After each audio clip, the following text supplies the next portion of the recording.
Bienvenue sur le podcast de Bonheur Factory. Inspirer, partager, explorer, vibrer, créer, prendre soin de soi, s'aimer, rire, renouer, transformer, éclairer.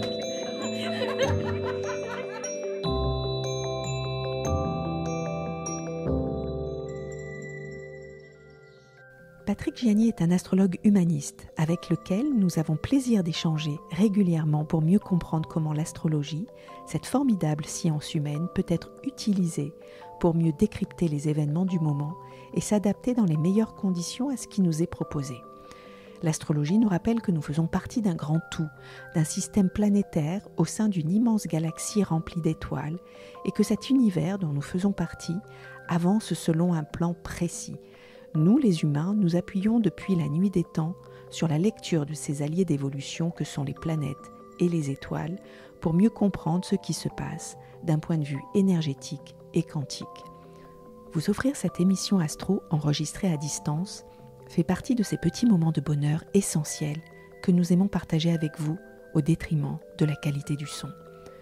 Merci pour votre indulgence, mais surtout, ouvrez bien grand vos oreilles, vous allez adorer.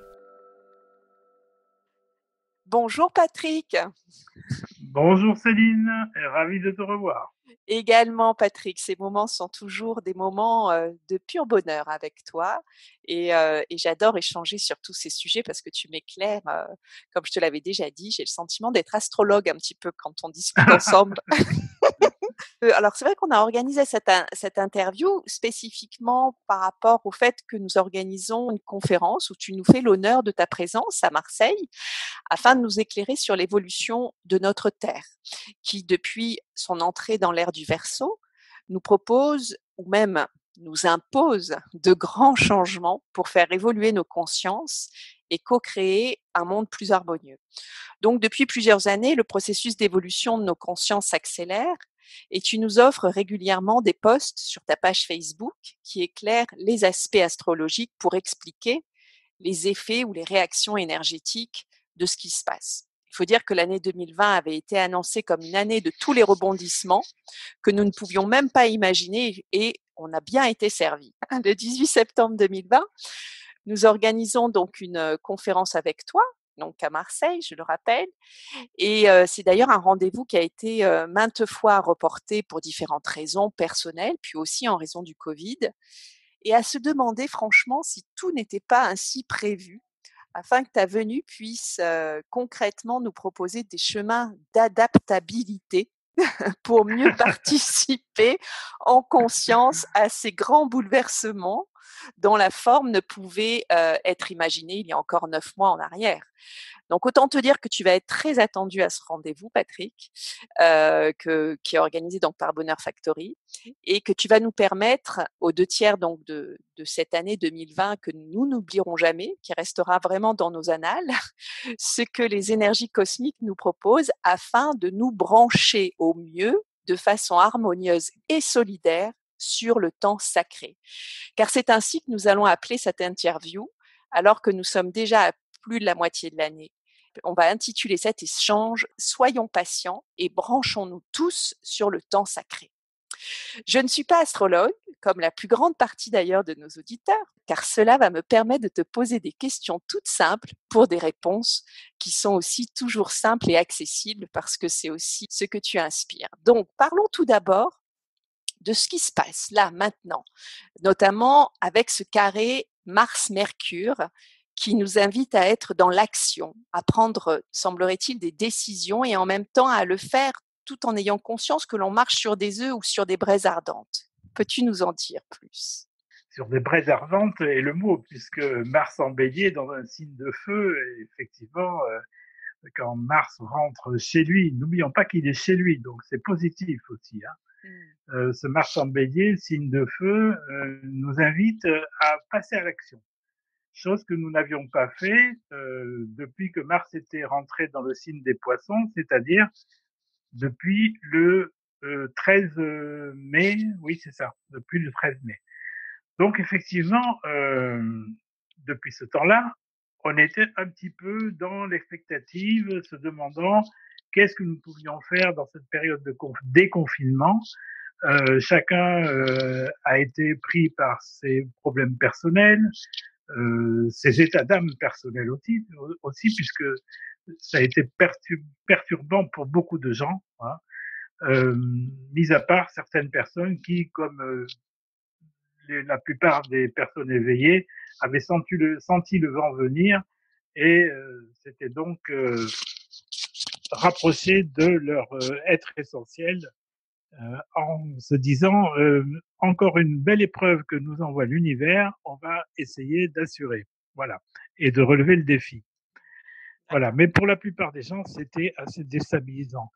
Lorsque Mars est en Poisson, c'est une période toujours un petit peu de flou, d'incertitude.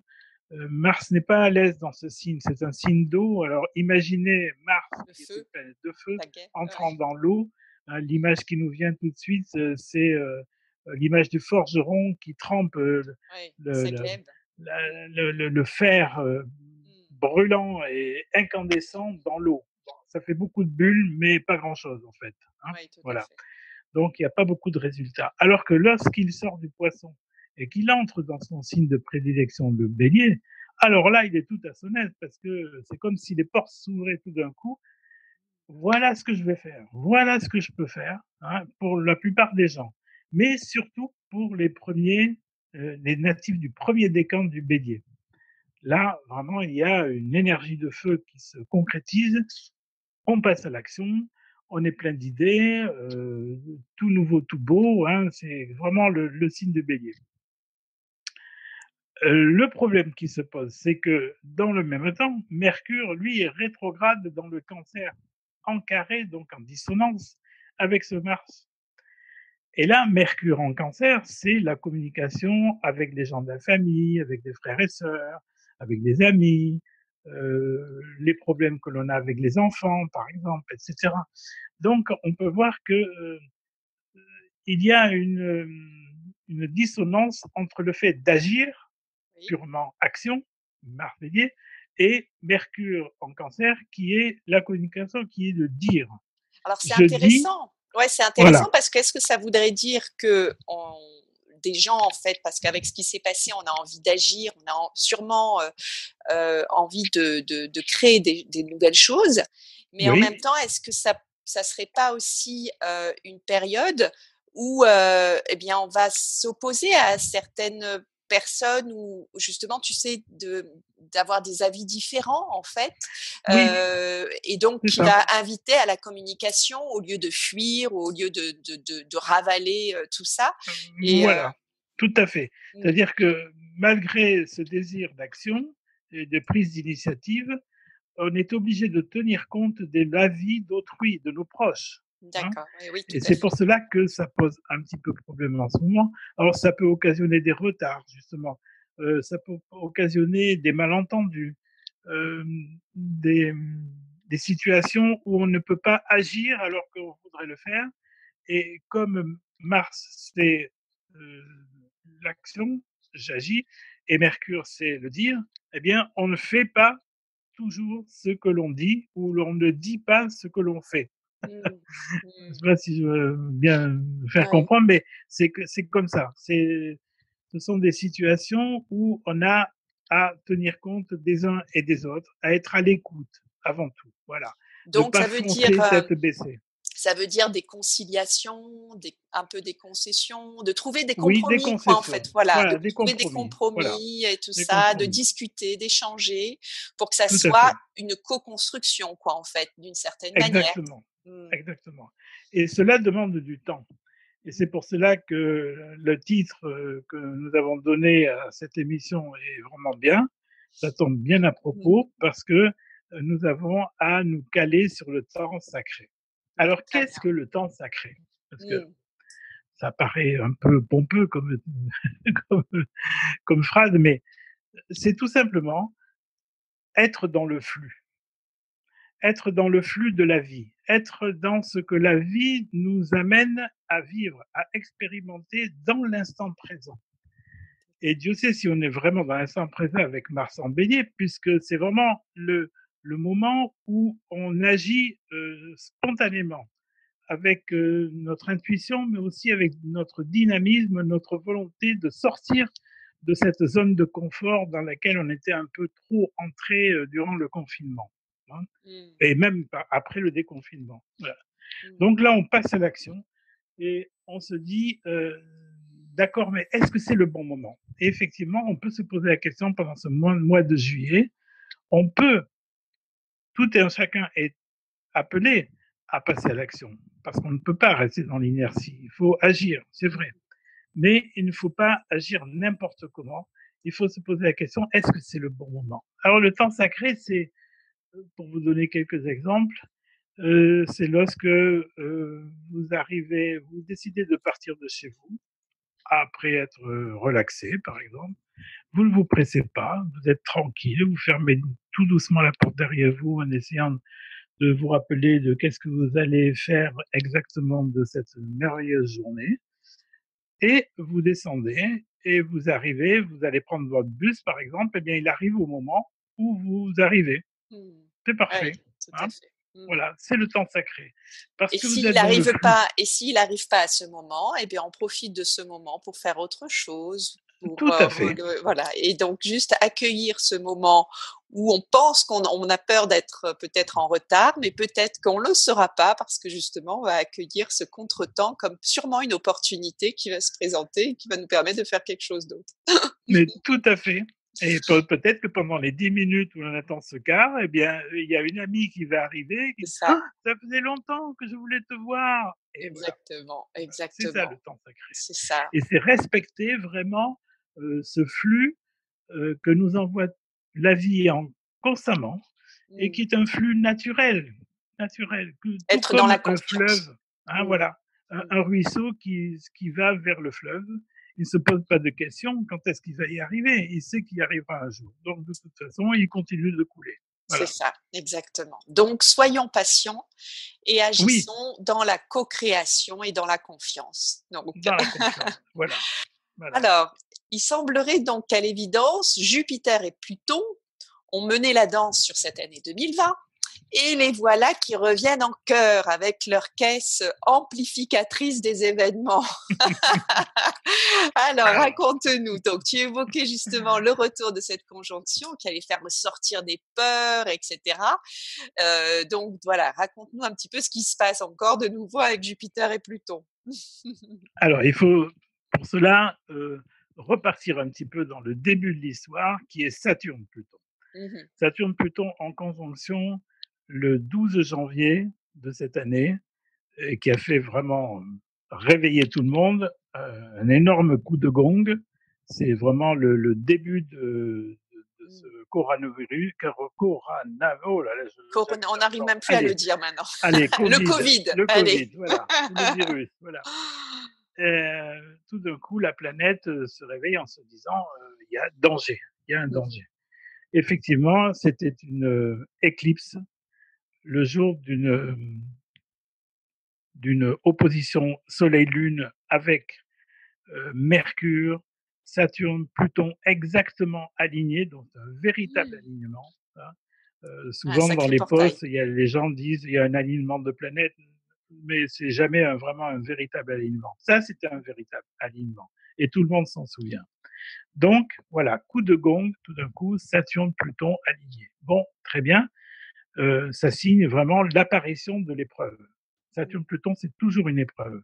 Si on remonte 40 ans en arrière, c'était le sida. Hein. En 81, Saturne-Pluton en balance, signe du couple, le sida, comme par D'accord. hasard. Ah ouais. Donc là, on arrive avec la même conjonction Saturne-Pluton, mais dans le signe du Capricorne. Donc, ce sont les institutions, les grandes institutions, l'éducation nationale, les hôpitaux, le Oui, le fonctionnement d'une fonctionnement de société. l'État, Ouais, un fonctionnement voilà, d'une société. global de la société. Donc, on sait que c'est ça. Voilà. Et puis, bon, ça aurait pu très bien passer tranquillement, hein, mais Jupiter venait derrière et il est venu s'aligner au mois de mars avec Pluton. Mmh. Jupiter-Pluton. Qu'est-ce que fait Jupiter? Jupiter est une planète, on l'appelle le grand bénéfique. Donc, c'est pas mauvais. hein. Mmh. Mais le fait qu'il s'allie avec Pluton, il vient amplifier ce que Pluton propose, c'est-à-dire finalement l'effondrement de l'ancien monde. C'est Mmh. ça que voulait Pluton. Et c'est Mmh. ça qu'il le veut toujours. C'est un grand purificateur, Pluton. Il vient D'accord. pas ici pour faire du mal à l'humanité. Il Au vient pour lui contraire, rendre il vient dire service. Ouais. attention, vous êtes allé trop loin. Mmh. Vous êtes allé trop loin, vous n'êtes pas assez pur, vous n'êtes pas assez authentique, vous n'êtes pas assez intelligent dans tous les plans du sens du terme. Dit stop, fini. On arrête ça, on, on ne veut plus de cet ancien monde. Euh, On on revient à souhaite des, qu'il y on ait, doit revenir à des valeurs humaines et voilà, alignées, des quoi, avec valeurs le cœur. authentiques, Mmh. voilà, humaines, authentiques et surtout Mmh. bienveillantes. Tout à fait. Or, on en est vraiment très loin. Hein. Alors, c'est pour cela que tout d'un coup, Pluton est finalement subit une sorte d'accélération et donc accélère aussi la propagation du virus dès le mois de mars. Mmh. Ensuite, en mai, il s'est un peu calmé. Hein, un peu calmé, mais il a voyagé le virus aussi. Alors, donc, il était aussi allé aux États-Unis, en Inde, etc. Il n'était plus ni en Chine ni en Europe, il s'est mis à voyager. Et là, on se retrouve avec des rebonds de vagues. Je Mmh. précise bien que ce sont des rebonds. Mmh. Et pas mal d'épidémiologistes le souhaitent aussi. Il faut faire la différence. Ce n'est pas une nouvelle vague, ce n'est pas une seconde vague, mais un rebond. Mmh. Pourquoi? Parce que les premières vagues dans ces pays n'ont pas été traitées correctement, n'ont pas réagi suffisamment tôt, et c'est comme un prolongement de l'épidémie. Voilà. Mmh.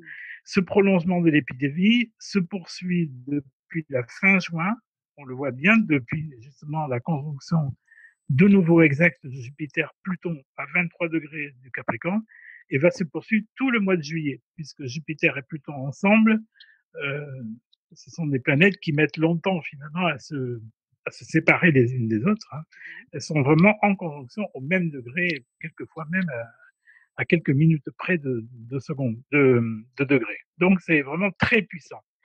Et c'est pour ça que, comme Pluton réveille tout l'inconscient collectif, qui est fait de peur, qui est fait d'angoisse, qui est fait d'inquiétude, qui est fait aussi de, de, de, euh, de pensées archaïques liées à la survie, liées à la peur des épidémies, à la peur de la mort aussi, il faut Mmh. le dire. Donc, ça réveille tout cela et ça l'amplifie. Et c'est Ouais. pour cela qu'il y a beaucoup de gens qui sont non seulement inquiets, mais il y a beaucoup d'angoisse. J'ai même des amis thérapeutes qui pourtant sont installés depuis 20, 30 ans, 40 ans dans leur métier et qui me confient avoir des angoisses en ce moment, alors qu'ils n'en ont jamais eu. Mmh. Et oui, ça Donc touche. c'est bien la preuve que c'est quelque chose de collectif que nous partageons. Ouais. Hein. Mais est-ce que justement, ce serait pas un moyen aussi, cette conjonction, de réviser les leçons de ce confinement Mais tout à fait, qui nous invite justement à changer cette façon de vivre, de consommer, de prendre soin de notre environnement? tout à fait, Mmh. tout à fait. C'est vraiment le côté positif. C'est, Mmh. comme je le dis dans un post sur la dernière pleine lune, là, ce n'est pas un hasard si ça dure longtemps, si cette conjonction dure aussi longtemps et qu'elle revienne même vers le 13 décembre, pardon, le 13 novembre. Hein. Mmh. Ça sera la dernière conjonction Jupiter-Pluton. Et avec Saturne pas loin d'ailleurs. Hein. Donc il faut s'attendre au mois de novembre, effectivement, à de nouveau Oui. des peurs comme ça qui reviennent. Mais c'est peut-être justement une occasion pour l'humanité, pour une petite partie de l'humanité peut-être, mais ce sont des gens qui sont en train de s'éveiller et donc ils peuvent aussi rayonner suffisamment autour d'eux pour que cela puisse agir aussi sur le reste de l'humanité. Mmh. Bien comprendre que c'est une adaptation, en fait, c'est une période d'adaptation que nous vivons cet été Mmh. pour nous faire prendre conscience de tout ce qui ne va pas et de réellement changer les Mmh. choses. Ne pas essayer de bâtir le nouveau monde sur des ruines, parce que l'effondrement, c'est un effondrement. On ne peut pas reconstruire sur des ruines, c'est pas possible. Alors soit on s'adapte, on fait différemment, soit on crée carrément de nouvelles dispositions, de nouvelles lois, euh, de nouvelles structures. Pourquoi pas, hein? On le voit par exemple pour l'aviation qui est durement touchée actuellement, puisqu'il fonctionne avec une énergie très polluante, on le sait, et en plus, avec le Covid, eh bien, la proximité des gens ne permet pas une distanciation sociale suffisante, à moins de porter tous des masques. Bon, eh bien, il faut peut-être réinventer les voyages, faire autrement et trouver des solutions pour ne pas polluer comme avant. Et il y a des gens qui se penchent sur les nouvelles énergies, et j'ai lu quelque part qu'il y avait des chercheurs qui planchaient très sérieusement sur l'hydrogène. Parce que l'hydrogène n'est pas très polluant, c'est une énergie pas chère, donc qui pourrait effectivement, à plus ou moins moyen terme, ou même du long terme, remplacer le kérosène. C'est vrai que cette crise sanitaire, en fait, de toute façon, elle nous a obligés à vivre un sursaut de conscience à tous les niveaux, quoi, en fait. Hein. Absolument. Dire que même, c'est vrai que, comme tu disais, de voyager, on continuera probablement à voyager, mais sûrement autrement. Voilà, et ça va aussi nous faire réagir et adapter de nouvelles énergies. De toute façon, cette crise sanitaire, elle n'a pas, enfin, c'est pas un hasard, quoi. C'est la réaction même on dirait un inconscient de ce que l'humain voulait, quoi, comme un changement, en fait. Il a presque créé oui, tout à fait. Tout à fait. Et puis, je crois qu'il faut garder en conscience qu'il n'y a pas de fatalité et qu'il n'y a pas de comment on appelle ça comme s'il y avait un mauvais sort qui s'acharnait sur oui. l'humanité. Non, non, pas du tout. En fait, l'univers nous montre à chaque instant que lorsqu'il y a une crise et lorsqu'il y a des drames aussi, des épidémies, des catastrophes, etc., il se débrouille toujours pour revenir vers l'harmonie. Toujours. C'est incroyable. Il y a eu vraiment des périodes dans l'histoire, quand on prend par exemple la Grande Peste qui a fait pratiquement 25 millions de morts, à une époque où on n'avait pas les moyens de se soigner comme aujourd'hui, hein, et à l'époque où il y avait beaucoup moins de population dans le globe. Donc c'était comme si tout d'un coup le quart de l'humanité était éradiqué. Transposons ça à notre période, ça serait vraiment dramatique. Eh bien, euh, la vie a repris son cours. Les gens ont développé un système immunitaire un peu plus fort, un peu petit peu performant finalement. Hein. La nature s'est arrangée pour que l'homme s'adapte. Donc voilà, nous avons à être de plus en plus adaptables. Et ça, c'est une bonne chose. Ouais, voilà, nous sommes la nature et c'est très important de prendre conscience de cette capacité que nous avons à nous adapter aussi. Absolument. Ça fait réfléchir sur beaucoup de choses, cette crise. Tout d'abord, la plupart des épidémiologistes le diront, il y a 3 facteurs principaux à une pandémie, à l'origine d'une pandémie. C'est 1, la pauvreté, 2, les guerres et 3, l'hygiène. Or, on voit bien qu'il n'y a pas de guerre actuellement. Ce sont plutôt des guerres économiques que se livrent les pays. Mais le manque d'hygiène, c'est terrible. La pauvreté, n'en parlons pas. Et quand on voit que apparemment ce virus est né à Wuhan, dans un marché, sur un marché où on vend des pangolins, où on vend toutes sortes d'animaux exotiques, dans des conditions sanitaires déplorables, on a compris tout de suite. Voilà. Ouais. Donc, première leçon, oui, l'hygiène. Effectivement, le gouvernement chinois l'a très bien compris, puisqu'il a interdit la consommation et la vente de ces animaux.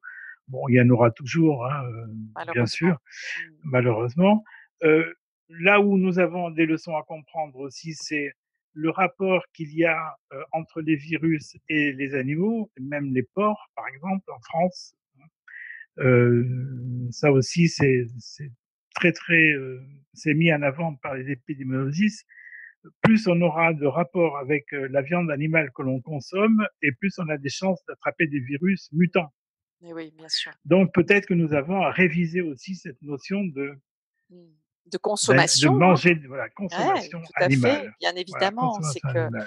on est Voilà. vraiment invité par cet éveil aussi, de conscience, hein, de totalement modifier notre alimentation également donc et de respecter le vivant.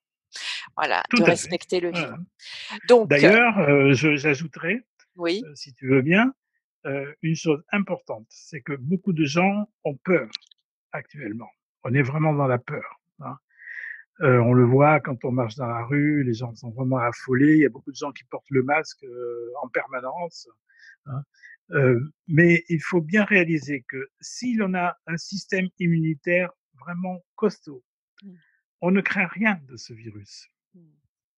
Voilà. Maintenant, c'est vrai que tout le monde n'a pas un système immunitaire costaud et Mais que si l'on ça est f fragile, ouais. il faut prendre, Mais, bien un entendu, système immunitaire costaud, ça passe par une meilleure alimentation, voilà. on mangera moins de d'animaux également. Ça passe par, oui, une alimentation consciente, par, de l'exercice, de la Oui, marche, de voilà. du Du yoga, yoga, voilà. Mhm. ça passe par des moments d'écoute de soi, de méditation, par des Mhm. moments, où on prend De soin de ressourcement soi, dans de la nature, ressourcement dans la nature, absolument. des ressourcements au sein de sa famille où il faut qu'on Mhm. trouve de l'harmonie, trouver Voilà, de l'harmonie en soi et voilà, c'est ça, c'est la tout manière à fait. d'utiliser, c'est Et de c'est ça.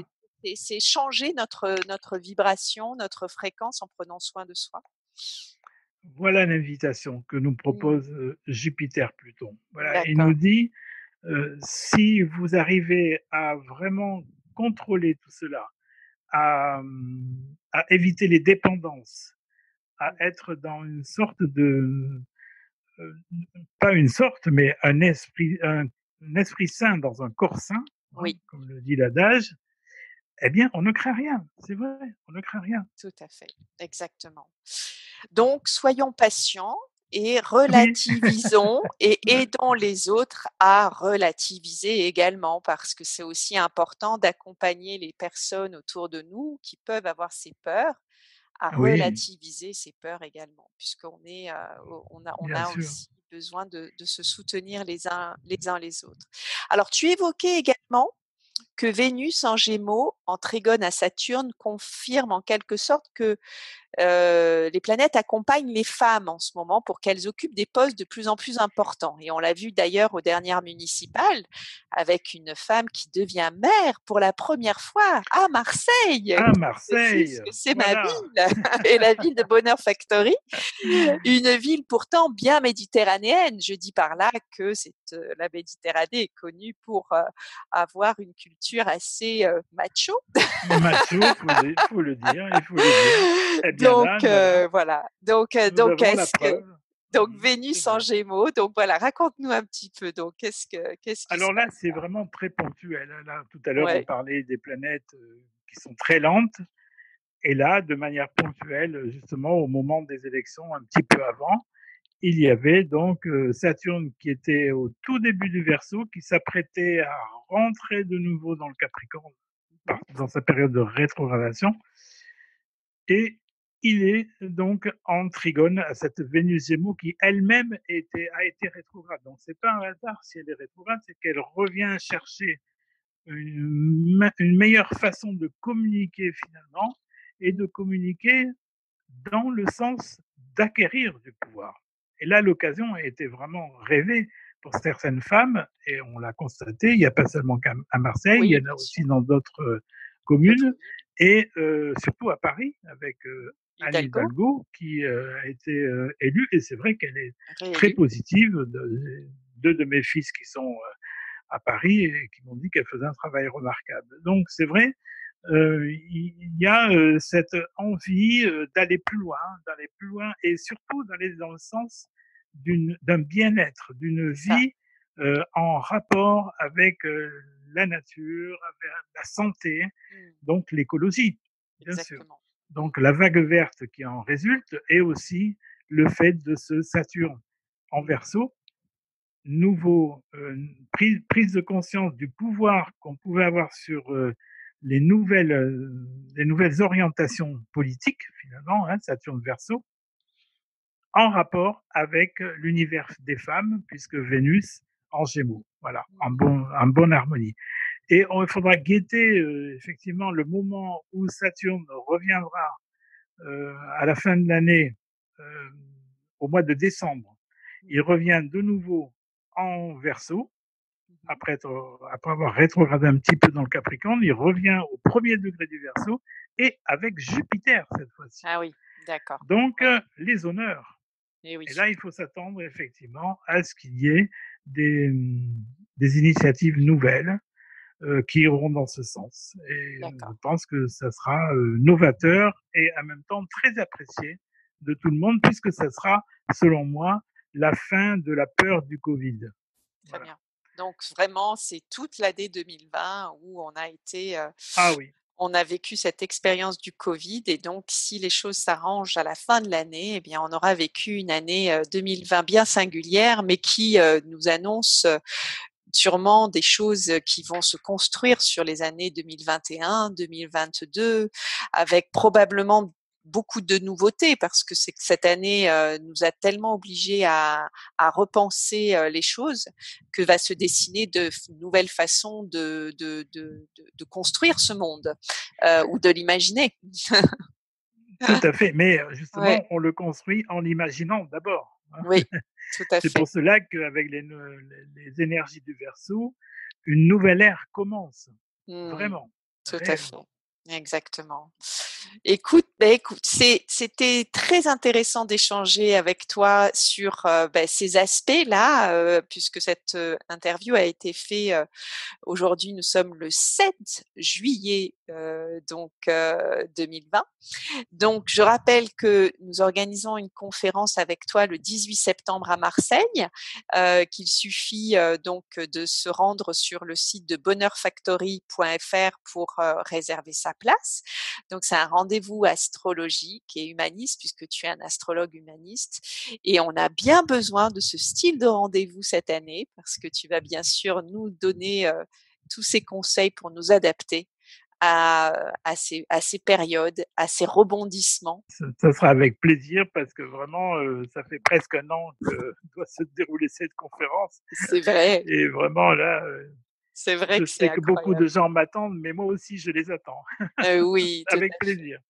Mais c'est vrai que c'est quand même assez incroyable qu'on ait eu 3 rendez-vous qui ont été reportés, toi pour des raisons personnelles de santé, et ensuite le Covid. Donc c'est vrai que je pense qu'aujourd'hui des personnes, des astrologues comme toi, comme Sandrine Veriken, que tu connais très bien et que nous aimons beaucoup aussi, bien sûr, très bien, nous donne justement beaucoup de belles perspectives, et surtout nous adapter en fait, et danser, parce que c'est rentrer dans la danse en fait d'une certaine manière, et nous adapter et être à l'écoute de soi, et essayer d'être bien en harmonie avec soi, et puis avec bien sûr tout ce qui se passe autour de nous en fait.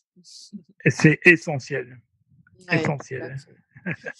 Merci beaucoup Patrick pour ce rendez-vous. Je t'en prie, c'était un plaisir. Et puis à très bientôt. Alors on se voit. On essaiera de faire un petit point, un petit bulletin probablement au mois d'août. Voilà. Et ensuite on se voit bien évidemment en septembre à Marseille. L'association Be Bonheur Factory est un créateur de moments optimistes et inspirants par le partage de la connaissance et des expériences. Nous essaimons nos messages sous différentes formes: conférences, café des éclaireurs, chaîne YouTube et podcast. Vous pouvez nous suivre sur notre site et nos réseaux sociaux en saisissant simplement Bonheur Factory. N'hésitez pas à partager cette émission et nous laisser un j'aime. Vous pouvez également rejoindre notre ruche de gens optimistes en adhérant à notre association Be Bonheur Factory. Merci et à très vite pour du bonheur dans vos oreilles.